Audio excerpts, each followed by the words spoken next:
Keanu Reeves discovers his maid is homeless. Next day she gets the shock of her life. When Keanu Reeves hired a new maid for his villa, he had no idea she was homeless and struggling to survive. What he did after uncovering her true situation not only shocked her but also stunned countless people worldwide who thought they knew everything about celebrities like him. What hardships had this woman endured, and how did Keanu respond? The biting chill of December pierced through the thin metal of an old sedan, its frosted windows adorned with intricate patterns of ice. Inside, bundled beneath a threadbare blanket, Anna stirred restlessly. At just 25 years old, she never imagined her life would come to this, calling a car parked in an abandoned alley her home. As consciousness slowly took hold, Anna's eyes fluttered open, adjusting to the dim light filtering through the frosted windows. Her breath formed visible puffs in the cold air as she tightened the worn blanket around her shoulders, savoring its faint warmth for a moment before facing another day. The alley where Anna had parked was carefully chosen. Hidden behind the Golden Fork, a high-end bistro that unknowingly became her lifeline. For 6 months she had lived this way, battling the relentless cold and her own despair every night. Anna sat up slowly, her muscles stiff from the cramped quarters and freezing temperatures. She reached for her most cherished possession, a chipped melamine plate salvaged from the trash. To Anna, it symbolized a fragment of dignity in her otherwise desperate existence. Glancing around the interior of her car, she took in the small space she had done her best to make livable. Folded clothes occupied the passenger seat, while necessities were neatly arranged in the back. This tiny, mobile world was all she had left. Bracing herself, Anna wrapped the thin, dirty blanket around her shoulders like a makeshift cloak. Clutching her plate, she pushed the car door open, shivering as the frigid air struck her face. Snowflakes fell gently from the gray sky, blanketing the ground in white. Her feet crunched through the snow as she made her way to the back door of the Golden Fork. Hunched against the cold, Anna exchanged a knowing glance with a familiar kitchen hand. Over the months, an unspoken understanding had formed between them. He gave a barely perceptible nod, his eyes flickering to a garbage bag deliberately placed outside the bin. This small, consistent act of kindness warmed Anna's heart more than any fire ever could. She offered a grateful smile, her face stiff from the cold, as the kitchen hand retreated into the warmth of the bistro. Crouching on the damp concrete, Anna opened the black garbage bag. Experience taught her that the best findings came right after breakfast prep, and today was no different. Inside were unblemished pastries that didn't meet the bistro's high standards and freshly peeled vegetables, all perfectly edible. With practiced care, Anna arranged her meal on the melamine plate, taking pride in presenting it with as much dignity as possible. She ate with her hands, savoring each bite, and mentally catalogued the quality of today's offerings. As she finished, her thoughts wandered back to how her life had spiraled into this. It wasn't one catastrophic event but a series of losses. Her job, her mother to cancer, and finally her apartment. Yet, she clung to hope, believing she would one day escape the alley and reclaim a normal life. After cleaning her plate as best as she could with the hem of her clothing, Anna turned her attention back to the garbage bag. Methodically, she sifted through its contents until her fingers found the familiar shape of her phone. This too was part of her arrangement with the kitchen hand. Each night, he would charge her phone inside the bistro, returning it to her in the morning, hidden among the refuse. This simple gesture connected Anna to a world beyond the alley, a reminder of a life she had once known. With her phone in hand, Anna tied the garbage bag shut and placed it in the bin before heading back to her car. She powered on her phone, carefully wiping the screen with her blanket as she prepared to face yet another day. Anna scrolled through her notifications, her heart skipping a beat when she noticed a message from the Maid agency she had registered with 6 months ago. The agency had been her lifeline, offering sporadic jobs that helped her scrape by. The message, sent the previous night, offered weekend work at a specific address. It also required her to wear her uniform, a detail that gave Anna a spark of hope. Back at her car, Anna opened the trunk to reveal her maid uniform, carefully preserved, still wrapped in plastic and professionally pressed. Seeing it brought a lump to her throat. Despite living in her car, she had managed to maintain this one piece of professional dignity. She recalled with gratitude how the kitchen hand had helped her launder it just last week. As she unwrapped the uniform, the scent of detergent sealed within the plastic struck her. It was a sharp contrast to her current reality, a fragrance that spoke of a clean, orderly world that felt far out of reach. Changing into the uniform in her cramped car, Anna noticed how unfamiliar the fabric felt after days in the same grimy clothes. Turning the ignition, her heart sank as she glanced at the fuel gauge. The needle hovered perilously close to empty. She wrestled with a quick mental calculation: spend her limited funds on gas or save them for more urgent need. After a brief hesitation, she decided to walk. The destination was within reach, and every penny saved could go toward her mother's treatment. Locking her car and wrapping herself tightly in resolve, Anna set out on foot. She promised herself that once she earned payment from this job, she would save enough for fuel, a small but meaningful goal that gave her something to hold on to. The walk was long and cold, but Anna hardly noticed. Her mind was fixed on the job ahead and the possibility of earning enough to help her mother. Each step took her further from the alley and closer to a life she longed to reclaim. She dared to dream. Perhaps this job would lead to more opportunities. Maybe, just maybe, it could be the first step toward leaving the streets behind. By the time Anna reached the address in the message, her cheeks were flushed from the cold and exertion. She paused, taking in the sight of the grand villa before her. The opulence of the residence starkly contrasted with the alley she called home, a bittersweet reminder of the life she once had and desperately hoped to regain. Taking a deep breath, Anna straightened her uniform and approached the entrance, ready to face whatever lay ahead. For now, she had a purpose, a reason to hold her head high, and that was enough to keep her moving forward. The grandeur of the villa was overwhelming, and Anna hesitated at the main gate. Suddenly, a security guard approached, his eyes sweeping over her.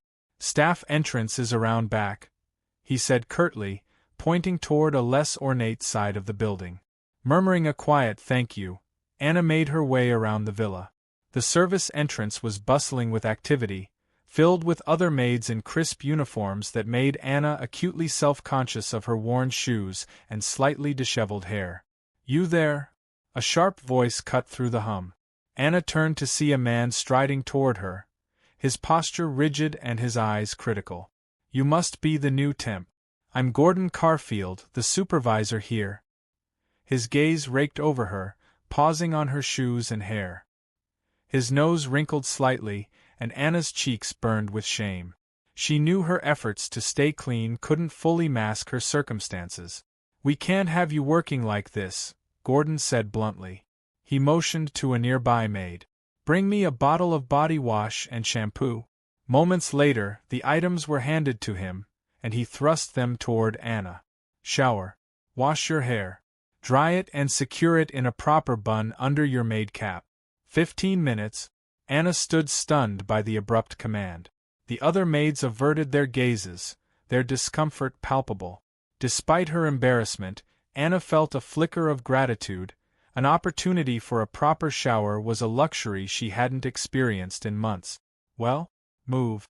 14 minutes now, Gordon barked. Hurriedly, Anna entered the staff bathroom, cheeks aflame. The warm water was heavenly, and as she scrubbed away weeks of grime, she fought back tears. She washed her hair twice, savoring the sensation of cleanliness. Exactly 15 minutes later, Anna emerged, her hair neatly tucked beneath her cap. For the first time in months, she felt human again. Joining the line of maids, she listened intently as Gordon outlined the day's events. "We've got 2 events today. A luncheon this afternoon and an important networking dinner tonight. I expect perfection from everyone," he barked, his gaze settling briefly on Anna.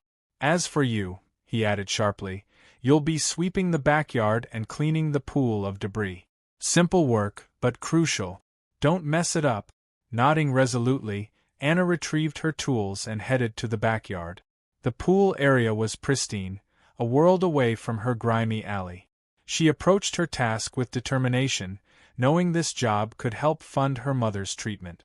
Lost in the rhythm of her work, Anna couldn't help but admire her surroundings.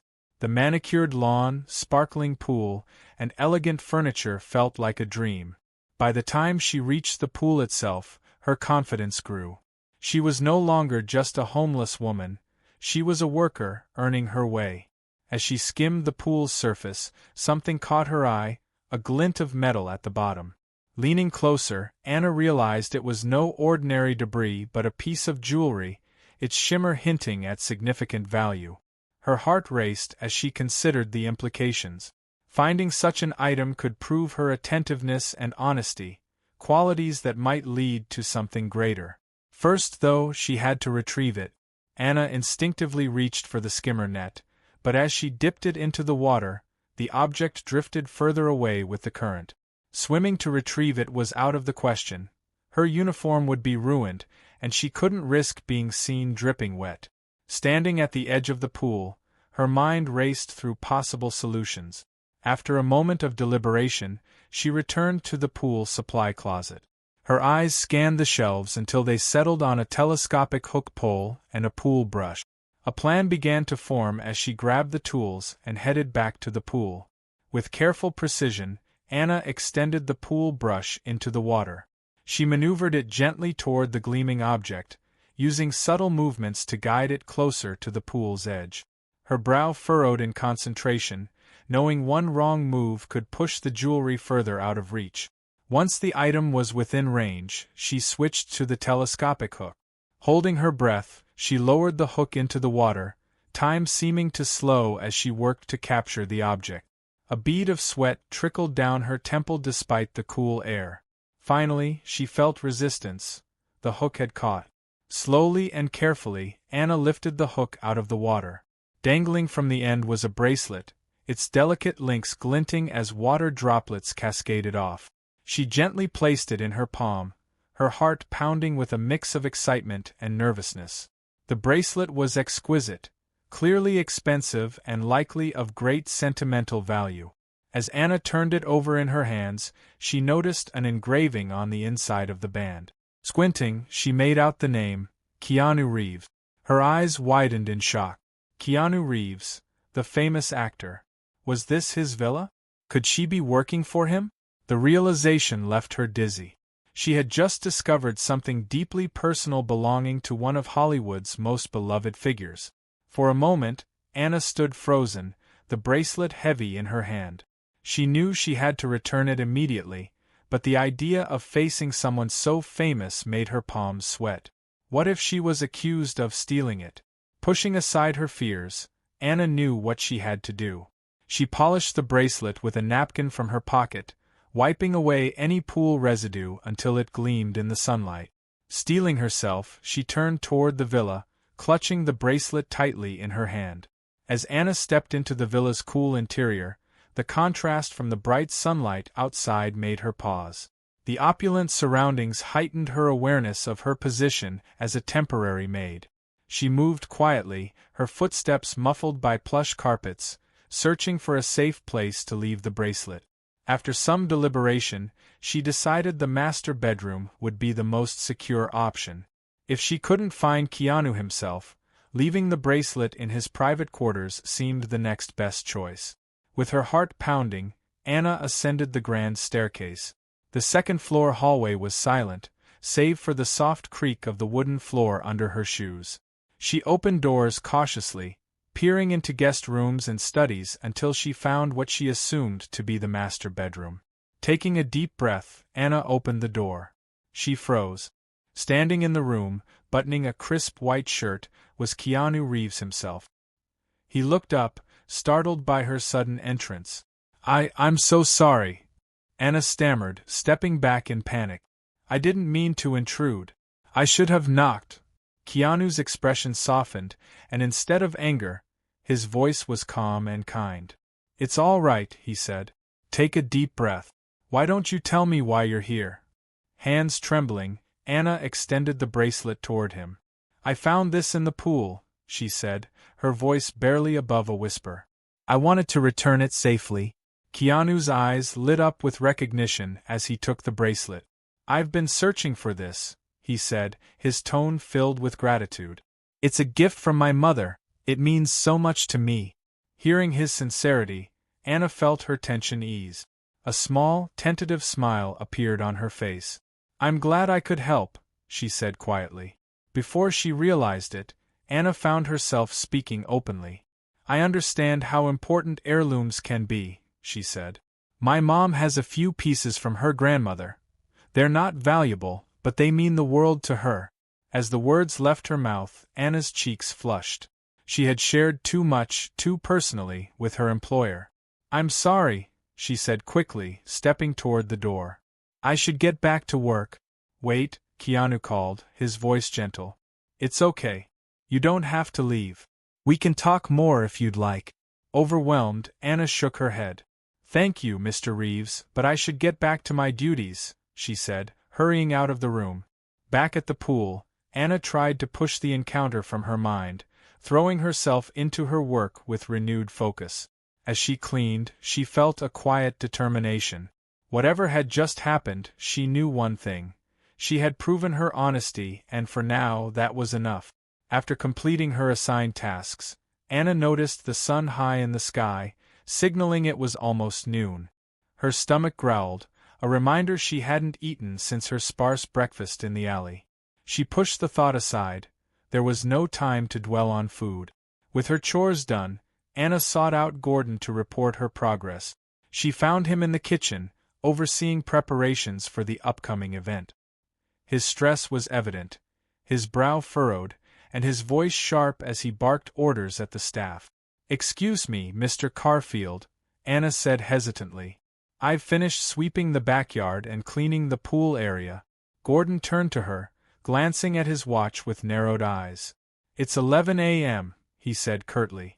"Take an early lunch break, but remember, temporary staff are responsible for their own meals. Unlike permanent employees." Anna's heart sank. In her rush to get to work, she hadn't thought to bring food.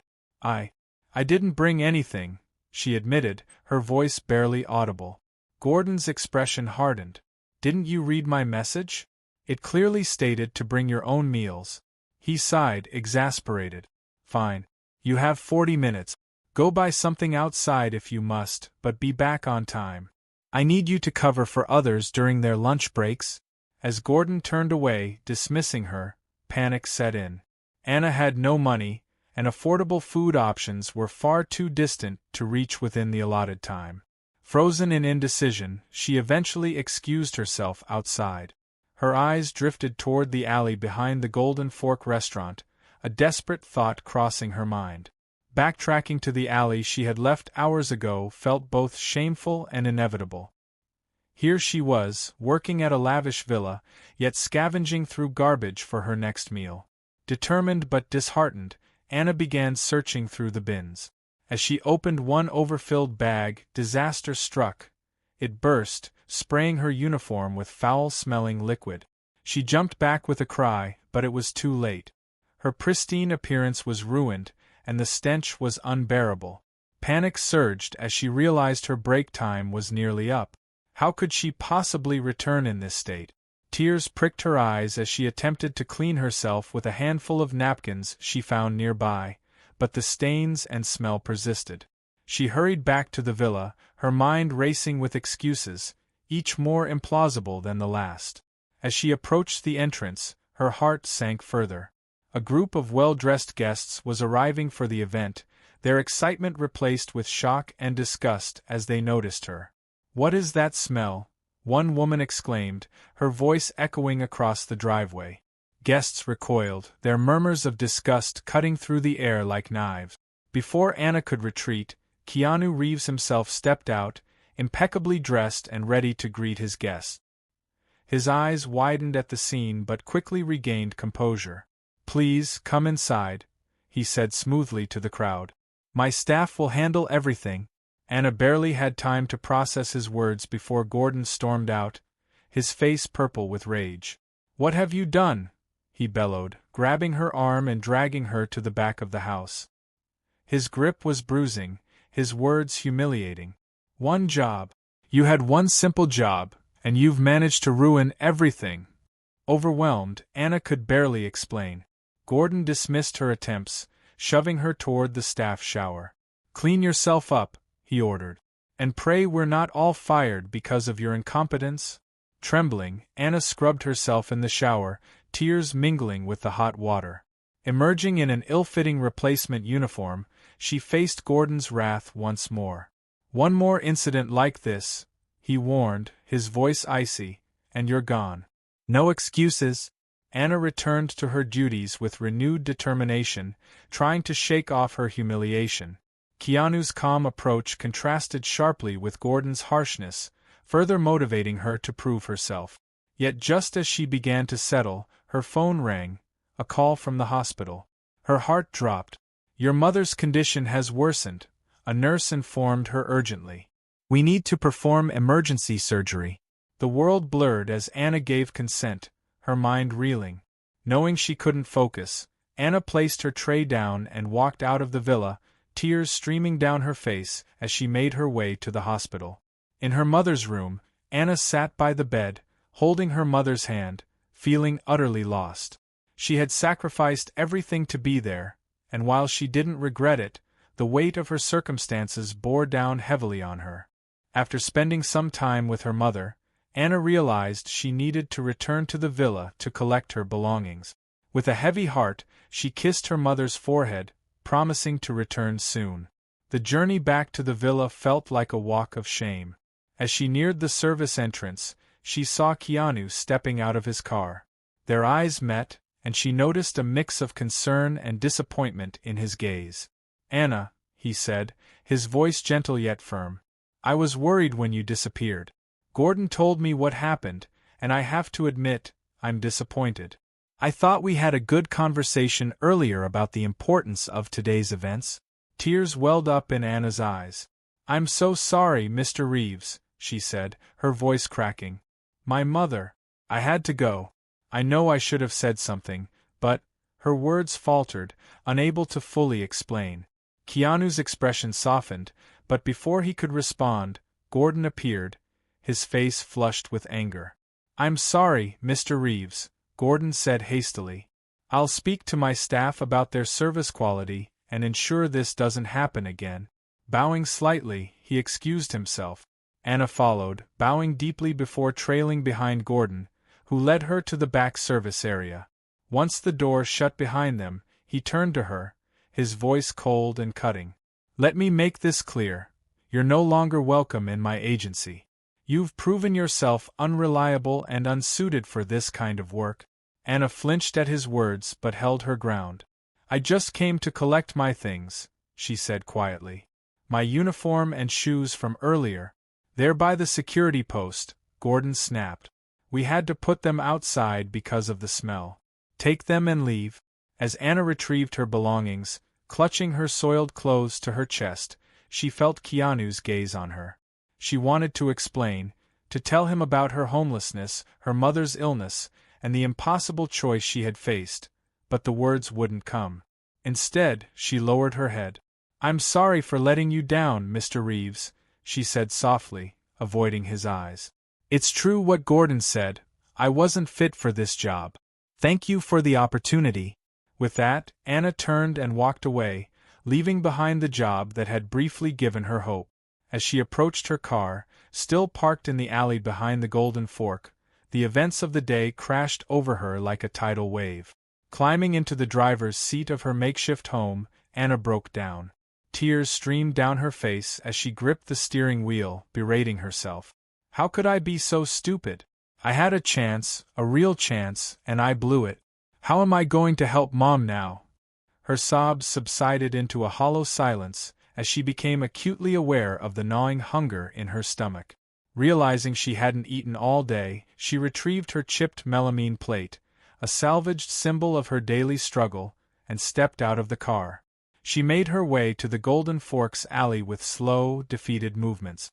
As she approached the bins, a sleek car suddenly pulled up nearby. Anna froze, her heart racing as Keanu Reeves stepped out. His eyes widened as he took in the sight before him, Anna clutching the plate, her disheveled appearance stark against the pristine alley. "Anna?" His voice was soft, filled with confusion and concern. "What are you doing here?" The innocent question shattered something inside her.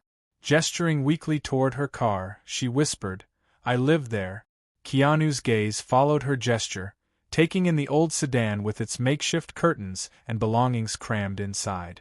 Realization dawned on his face as he pieced together the reality of Anna's situation. Unable to bear his gaze, Anna's composure crumbled. Tears streamed down her face as she finally confessed everything: her mother's leukemia diagnosis, the mounting medical bills, and the desperation that had driven her to lie and take the job. Keanu listened intently, his expression shifting from shock to deep compassion. When she finished, he took a step closer. "Anna," he said gently, "why didn't you tell me?" Through tears, she shook her head. "How could I? I was ashamed, and then everything went wrong today and I panicked." Keanu paused, absorbing her words. When he spoke again, his voice carried a quiet determination. "Come with me," he said, gesturing to his car. "We need to talk, and this isn't the place." Hesitating briefly, Anna finally nodded, driven by a glimmer of hope that perhaps, just perhaps, Keanu was offering her a lifeline.